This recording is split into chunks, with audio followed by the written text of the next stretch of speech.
Baylor Inside Linebackers Coach Jamar Chaney, NFL veteran, also played at Mississippi State. Jamar, thanks for your time. You've coached a lot. You were at outside linebackers at Western Kentucky. What's the difference between outside and inside based on what Aranda does, Dave Aranda at Baylor? It's a little different. Usually outside linebacker is more like an edge guy, kind of hybrid. So he plays, kind of like when you think of outside linebacker, you think of like a Von Miller or, DeMarcus Ware type guys. They're mostly ends and they drop sometimes. The good thing about Western Kentucky is the outside linebackers was actually like almost inside guys. So they did a lot. They played the edge and did a lot of things normal outside backers do, but they also did a lot of stuff that the inside linebackers do, way more than you would do normally at the outside backer. In Aranda's scheme, the outside backer, he's mainly a rusher. He doesn't have a huge responsibility. I think pass coverage wise, but so I think that's the difference. I play inside linebacker, so that's what I think I'm most familiar with. I think coaching outside linebackers actually helped me out for when inside linebackers are actually put in those positions to rush on the edge and line on the edge and do those type of things. But I'm an inside linebacker guy by trade just because that's what I actually played. So you have either played or coached under some amazing names: Mike Leach, Dan Mullen, Sylvester Croom, Andy Reid, Billy Napier, who's now at Florida. Of course, you were there as an analyst. Sean McDermott, Todd Bowles. How much have you been able to marinate? I use that word a lot, or saturate that inside your blood. I think, you have to. I always knew I wanted to be a coach after I was done. So just trying to take a little bit from each one of those guys. I actually have a good relationship with all those guys. Andy Reid, Dan Mullen, Todd Bowles. So, I'm constantly, picking their brains and trying to see what they see and things that they have that can help me become a better coach. So it's been a blessing to be around, to be able to coach with and play for those guys. And it's just me just kind of using it kind of like, a melting pot, just picking certain things from each one of those guys to kind of apply to how I do things, All right, so I saw a podcast, and I'm almost positive it was you and Mason Miller. You were at Mississippi State and doing a podcast at a restaurant. Was that you on the back patio having food and enjoying life? I don't remember me doing one of the podcasts. Well, it was you sitting down with a restaurant owner and I think a booster and just kind of shooting it, and enjoying yourself. They did do those things when I first got to Mississippi State. Yeah. And so we've had Mason on and we talked quite a bit about that. So it made me think. You've been a lot of places. You've been all over the South, and now you're in Texas. Wherever you, and of course, played in the NFL with Atlanta, Denver, the Raiders, and drafted by the Eagles. Where's the best food you've ever played or eaten? I would have to go with Philadelphia. And I was there for 4 years. They got so many restaurants there, man. The cheesesteaks are awesome. So I would have to go with of Philly, just because I think longevity there, being there, so I get to experience a lot of different places. So I would have to go Philadelphia. All right. So energy, passion. How do you, as a coach, have that, show that, and make sure players understand it's real? I'm a big relationship guy, so my players, they gonna know, and I'm in the phase of doing that right now. My players gonna know that I care for them, that I love them, that I'm going, I got their back no matter what. But with that gonna come, tough coaching, So once, I gain that trust, and we become, they come familiar with my coaching style and things like that, and they know, like, okay, Coach Chaney is looking out for the best of me, or Coach Chaney really wants me to accomplish everything I'm trying to accomplish here at Baylor. He wants that for me, but he's got to push me, he got to grind me, he got to do certain things to make sure, he's constantly motivating me, encouraging me at the same time, and just continue to build those guys up so they can achieve those things. So honestly, that hasn't been like a hard thing for me to do, just because I'm like a big relationship guy. Like, I've been in their shoes, so I know I kind of, whatever the things that I like when I was a player, I kind of do the same thing with those guys. So that part hasn't been hard for me as far as motivating those guys and coaching those guys hard, because they know that I'm there for them on and off the field. I still have a relationship with my guys that I coach back when I was a high school head coach. Still in group chats with those guys, still talk to those guys. So those my players know, like when I coach, we lock in for life. So I think that kind of helps me out. Getting my players and able to coach them as hard as I can. You were a star linebacker at St. Lucie Centennial. Were you a coachable player, or were there times when you had to kind of, learn how to have someone tell you what to do? I was always a coachable player just because, I don't know, God gave me a vision at a young age, and I just felt like, anybody I ever come in contact with is trying to help me to get to where I want to get to. Ultimately, that was the NFL. That I'm listening to what they got to say, and I'm gonna do everything I got to do to accomplish that. So, I mean, that's probably why I got a good relationship with all those guys that coach me, because they know, like, there was one thing about me, what they would say, like, that's Andy Reid, Dan Mullen, that outside my athletic ability, like, hey, he was a hard worker, he gonna do whatever you tell him to do, and that's just because I had the mindset of I see that goal, I see where I want to get at, and I'm gonna do everything I can to get to there. And you're my coach, I'm gonna listen to you. So that kind of contributes to me getting there. I mean, you probably got more knowledge than me. I'm trying to gain the knowledge that you have to help me accomplish that goal. So that was kind of my mindset as a player. So I never really had a problem, not listening and trying to get back on track, because I was very focused on my goals and things I wanted to accomplish.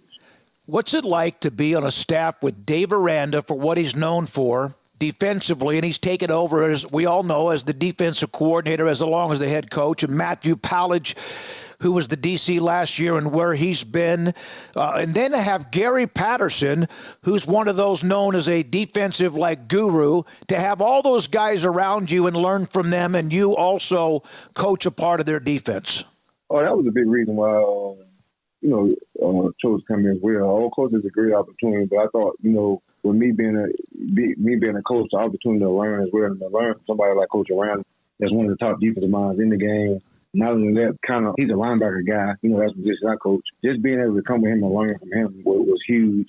And I didn't even know Gary Patterson was here until I got here on the interview. And just knowing that he's here, I mean, head coach, I think 24, 26 years or something like that. At one school, I think, and then all the success he's had at TCU, man. So that just put the cherry on top. And like you said, Coach Powledge, I mean, he's coached with a guy that I worked with, Patrick Toney. He was a DC in Florida. So that was a big reason why I chose to come as well. Is that those guys, being able to work with those guys, but not only work for those guys, but work with those guys, but learn from those guys as well. So I think that'll help me out in the long run as well, learn from those guys.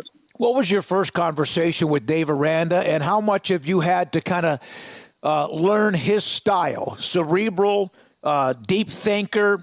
Sometimes you wonder where there is blood boiling inside of him, but there's a fire. We know that. He can coach. But they've struggled the last couple of years. And so what was that conversation like with him? It was really good. He cares about, his coach cares about his players. So, it was a lot of, personal questions and things like that about my family and stuff. But then we got talking ball. He told me to get on the board and things like that, and just show him the way I, coach linebackers, through drills and some of the stuff we did at Western Kentucky. And that's kind of how it went. And, just being around him, like I say, like he's very detailed. He sees things that you normally don't see. So, I mean, that's another thing that, helping me grow, as a coach, as a linebacker coach, and just being around him, because he's very involved with the defense, as you know now, and very involved with the linebackers as well. So it's just been really good, like I said, having him around, being around him, and also coaching those guys, doing my job, but also learning from him. Man, he does have a fire about him. I mean, he's passionate about playing good defense. So and he's done that, in the past. So I mean, we're excited about this upcoming season. With the steps that we're taking now to get there. So you mentioned your family, your wife Shamira, 4 children. Your Twitter page has that picture of you and the family and what it means to you. When you go home after an intense day of practice, meeting, film, all of that, what's that like to go home and just have them all around you? I mean, it's really good. I mean, I value family, a lot. I mean, I don't take that, faith, family, football thing for granted. I actually try to put it in that order. You know, so man, when I'm not here, when I'm not at the building, I mean, I don't golf. I mean, I don't, hang out with friends as much just because, this job is demanding, so we already sacrificed a lot of time. So anytime I got free time, that's with my wife and kids. So it's really big just having my kids running to my arms, even my wife, just, getting home and being on my feet are. I mean, I try to tell my players that too, man. I know they're young and they got stuff going on in their life, certain stuff that kind of might affect them once they get on the field or in the mirrors, but you got to kind of be where your feet are. If you want to practice, we got to strictly focus on practice. When you're in the mirror, we got to strictly focus on what we got to get accomplished in the mirror.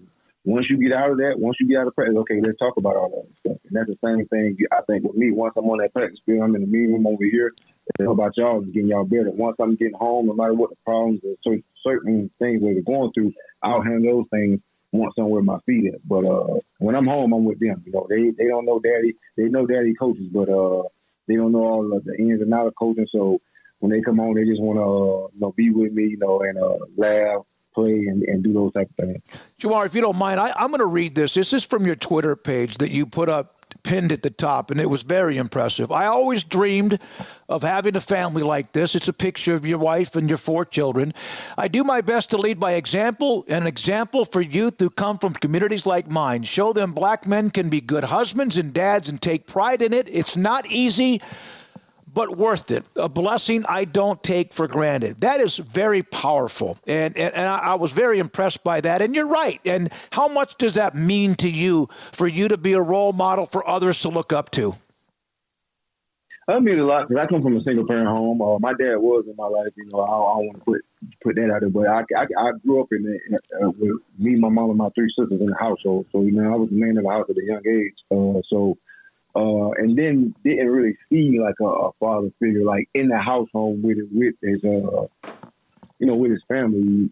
So that was big with me. I always dreamed of having a family, being a husband, being a father, and not just and not taking that for granted, like being there, like actually like being that husband that's there for his wife mentally, spiritually, and physically. The same thing with my kids as well. So I don't take that for granted. I try to be an example, for my sisters. Like I said, I grew up in a household, with, so being an example for them, being an example for the kids, like I said, that come from communities like me that might not have that example, but hopefully, they can look to me and I'm doing a good enough job the way they can be like, okay, I can be a good husband. I can be a good father. Not saying it's easy. It's hard, being a good husband, good father. But I think, with you following the Lord, you following Jesus. I mean, I think it's a path worth taking, and I think he'll help you along the way. Was there a time when you were growing up when you were right there that you could have made a decision that was one that came back to haunt you, and you were able to always stay on the right side, or was it tough? Yeah, well, it was tough. Like I say, it was. Like, I tried to wear everything. Like, I told you what my goal was and my dreams. So it was kind of, I tried to put everything through a filter, man. If it felt like it was going to mess, me trying to get where I want to get it, I didn't do it. So that kind of helped me out a lot. And then I just saw how my mom worked like 2 or 3 jobs, So it was just like, man, like she's already struggling. So why would I, go do this or go do that, or act like this in school to have more problems, have her having to worry about it. No, I just want her to be proud of me, proud of the young man I'm becoming, and that might help ease, the stress and being exhausted all the time. Just seeing her son like doing good in school, doing good on the football field, and staying out of trouble. So that kind of was my mindset. I thank God for that mindset because I had it at a young age as far as like operating like that. Jamar Chaney, inside linebackers coach at Baylor, with us. Last year, the defense struggled fitting the run. How do you change it? Obviously, talent, personnel, scheme, etc. What did you see, and what do you see now? What are you guys working on during spring practices? Just working on, you always work on the fundamentals. I think blocking, block destruction, tackling, all that stuff will improve every day. I mean, even if you just out there playing 7-on-7. So just trying to work on those things and constantly be a team that can just line up out there and play big defense and be able to operate. And that just goes with, working the fundamentals. You got to stop the run, you got to be able to get on blocks. I mean, we can fit everything up, but eventually you got guys that yell blocks, make tackles in the open field, So just constantly, preaching those things and making sure guys are playing with high effort, high energy, building confidence in these guys. If we can go out here and we can play really, really, really good defense here at Baylor, and that's what we plan on doing. You're working with players, and you hope all of them come back, but it's a weird time.